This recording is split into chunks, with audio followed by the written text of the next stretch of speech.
And that was a little later too, which I think is a natural thing, suddenly we've got lives. Ringo Starr didn't walk into the Beatles as a fourth brother.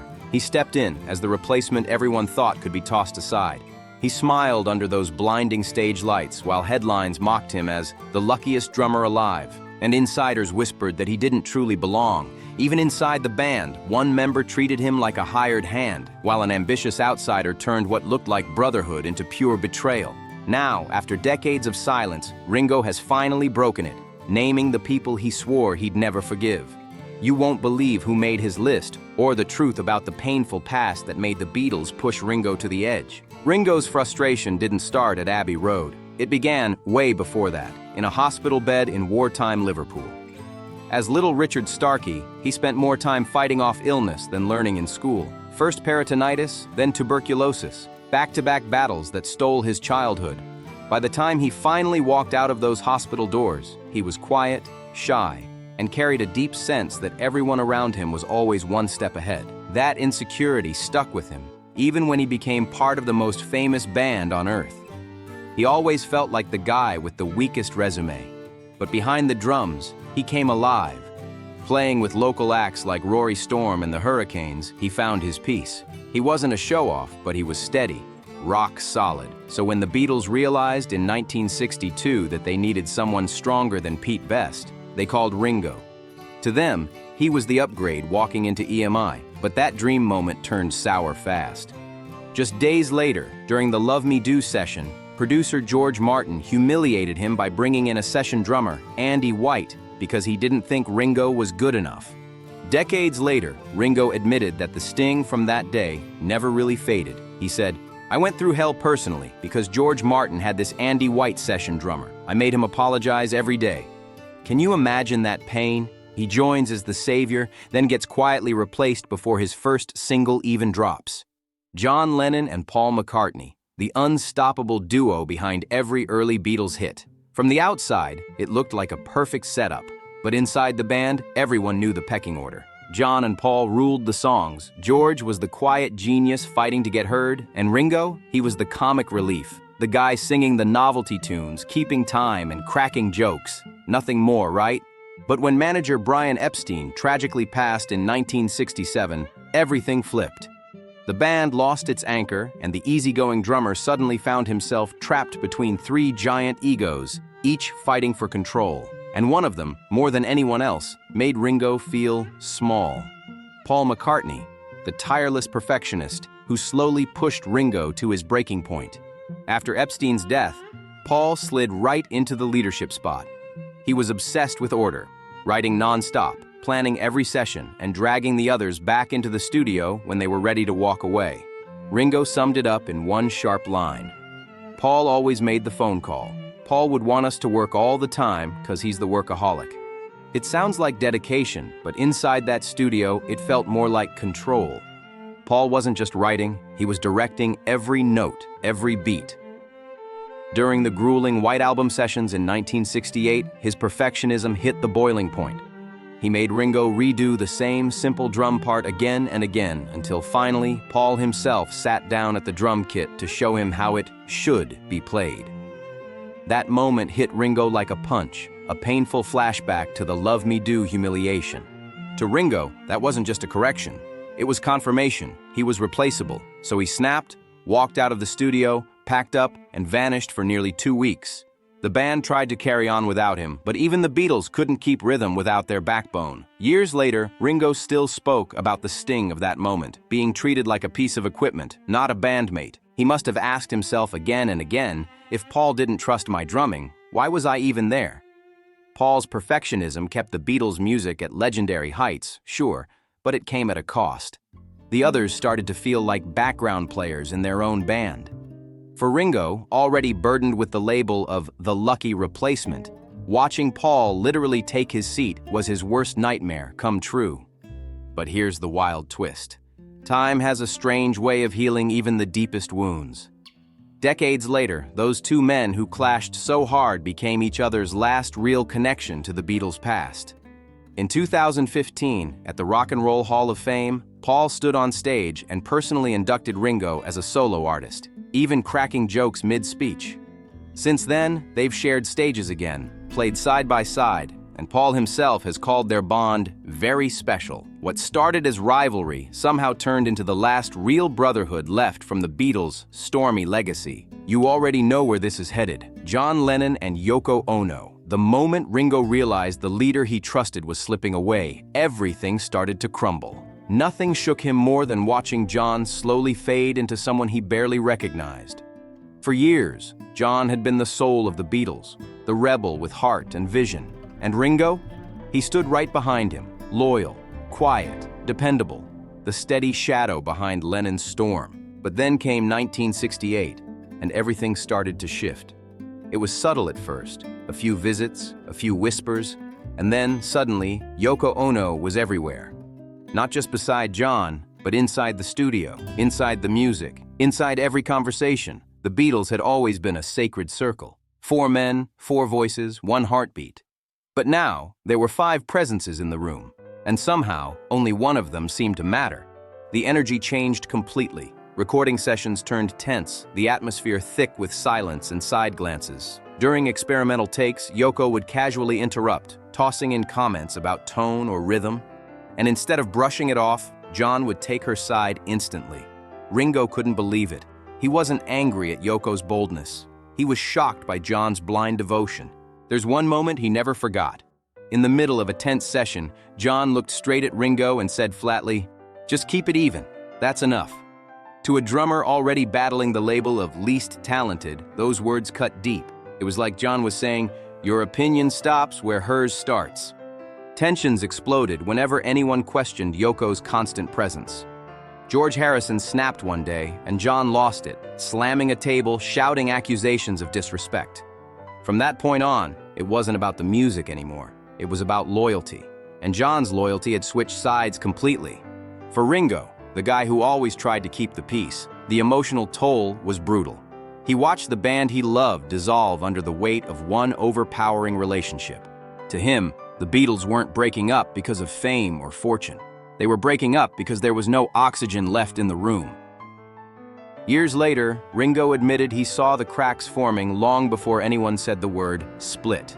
And in one rare, heartbreaking memory, he talked about visiting John in New York in 1980. They laughed like old friends again. The ease, the jokes, the feeling that maybe the bond was still there. Just weeks later, John was gone, assassinated before the two could ever truly make peace. The bitterness vanished with him, replaced by a silence that never really healed. And just when Ringo thought things couldn't get more complicated, in walked Alan Klein, the man who turned the Beatles' brotherhood into a battlefield. His arrival didn't feel explosive at first.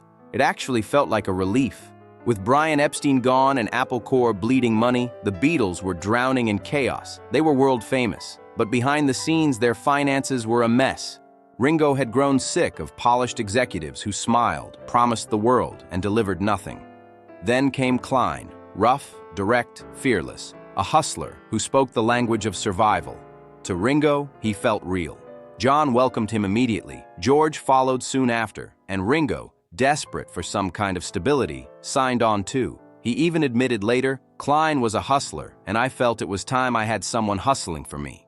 Alan Klein didn't just walk into the Beatles' world, he studied it like a hunter sizing up his prey. He read every crack in their unity. Paul's obsession with control, John's restless energy, George's pent-up resentment, and Ringo's endless desire for peace. Then he played them all like a chessboard. What used to be creative debates turned into brutal battlegrounds. Every decision that once came from 4 equal voices became 3 versus 1. And you can guess who that one was. Paul refused to sign Klein's contract, but Klein didn't flinch. He pushed John, George, and Ringo to move forward without him. And that's when the real war began. By 1970, Paul took the nuclear option. He sued John, George, Ringo, and Klein, tearing the Beatles' brotherhood straight down the middle. The lawsuit wasn't just paperwork. It was the moment friendship turned into courtroom drama. Distrust grew like poison, resentment festered, and the wounds between Ringo and the others went from bruises to scars. But fate had a twisted sense of humor. By 1973, Ringo finally realized the man he trusted, the one who promised to protect them, had played them all. Klein had mismanaged funds, manipulated contracts, and used the Beatles' fame like a bargaining chip. The betrayal was staggering. They fired him, but it was too late. Investigations followed, and the damage couldn't be undone. Even Ringo, always the peacemaker, had to admit he'd been fooled. He and George both confessed their regret, saying they'd chosen the wrong side. Music executive Alan Steckler later dropped a bombshell quote. George had once said, "The only way the Beatles can ever get together again is if Alan isn't there. I'm ready, so is Ringo." That one line said everything. For Ringo, Klein wasn't just a bad manager. He was the final betrayal. The man who was supposed to save the Beatles had become the reason they'd never stand on the same stage again. And when the dust finally settled, Ringo was left facing one brutal question. Was he really the least talented Beatle?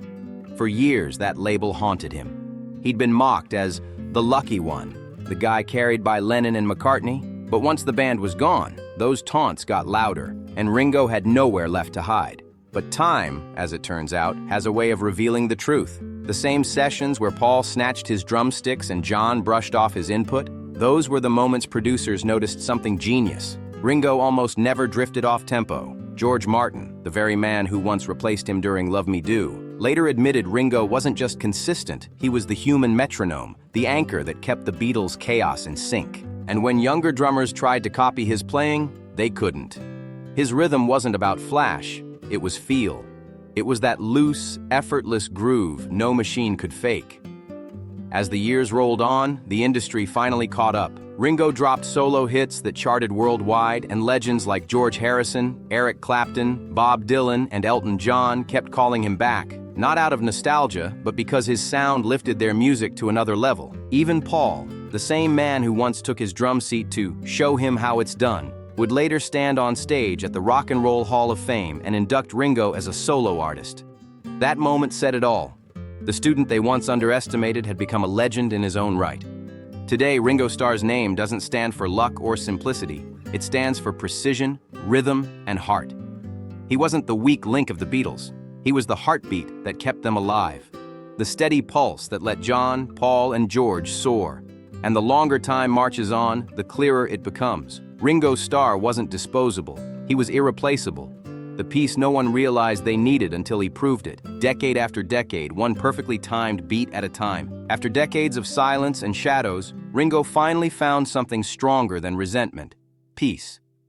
Not the fake kind he used to chase by avoiding conflict, but the real kind that comes when you faced every ghost and lived to tell the story.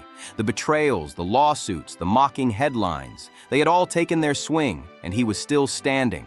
By the time the world called him a legend, Ringo wasn't trying to prove anything anymore. He'd already done that the second he outlasted every storm the Beatles threw his way.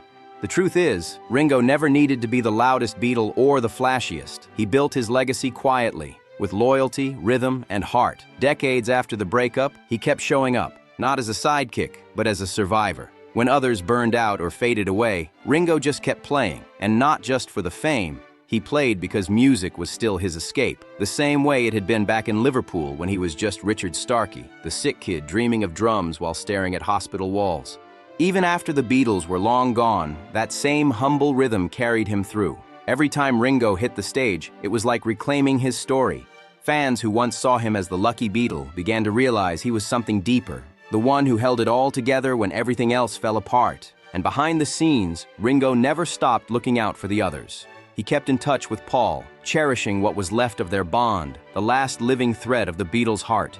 There was no bitterness anymore, just gratitude. He could look back now and see it clearly. The chaos, the clashes, the heartbreak. It had all shaped them into legends. When anniversaries came around, Ringo didn't hide from the memories. He celebrated them. He'd tell stories about Abbey Road, about the laughter between takes, about the moments that never made the papers. He didn't rewrite the past. He owned it, flaws and all, because deep down, he knew something the world had forgotten. No matter how big the arguments got, those four men created something that would never die. And maybe that's why Ringo aged differently than the rest. Not bitter, not broken, but calm. He'd seen what greed and pride could do, and he chose something better. His concerts turned into celebrations of survival. Peace, love, and rock and roll, shouted with a grin that came from knowing he'd made it through everything. So when Ringo walks on stage today, the crowd doesn't just see a drummer, they see living history. Every beat of his drum echoes the story of a man who started as the replacement, became the outsider, and ended as the heartbeat of an era. The name Ringo Starr no longer carries doubt or pity. It carries power, because after all these years, he proved that being steady, humble, and real isn't weakness. It's strength that never fades. And that's how Ringo Starr turned from the replaceable Beatle into one of rock's greatest survivors. Every beat of his drum became proof that quiet strength lasts longer than fame ever could. He started as the guy nobody believed in, the backup choice, the afterthought, but he ended up becoming the soul that kept the world's greatest band in rhythm. What a twist, right? These days, when Ringo steps onto the stage, he isn't chasing applause. He's celebrating life. His peace signs have become his trademark, a reminder that after all the fights, lawsuits, and heartbreak, love really did win in the end. When the lights hit his face, you can still see that spark. The same kid from Liverpool who dreamed of playing drums while the world slept through the war. He never lost that.